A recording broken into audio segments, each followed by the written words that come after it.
আসসালামু আলাইকুম। সবাই কেমন আছেন? ভালো আছেন? আলহামদুলিল্লাহ, আমি অনেক অনেক ভালো আছি।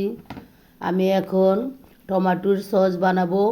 সিদ্ধ করে এখন আমি ব্লেন্ডার করছি।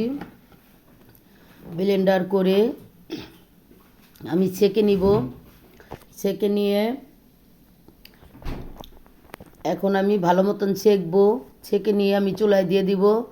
চুলায় দিয়ে আগেই আমি গুঁড়া মরিচ, লবণ, বিট লবণ, ভিনিগার সব দিয়ে দিলাম। এখন আমি চুলায় দিয়ে দিলাম। চুলায় দিয়ে আমি এখন জাল দিতেছি। ভালো মতন জাল দিয়া এখন আমি কর্নফ্লাওয়ার দিয়ে দিলাম।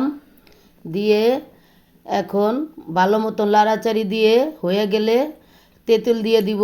তেঁতুল দিয়ে দিলে ভালো মতন হলে আমি লাড়াচাড়ি দিয়ে নামাই ফেলবো। আমি এখন সসটা নামাই ফেললাম। এখন নামায় আমি এখন বয়মে ভরতাছি।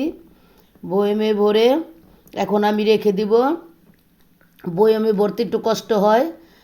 এখন বয়মে ভরছি, লাগাই দিলাম। শুভ দুপুর।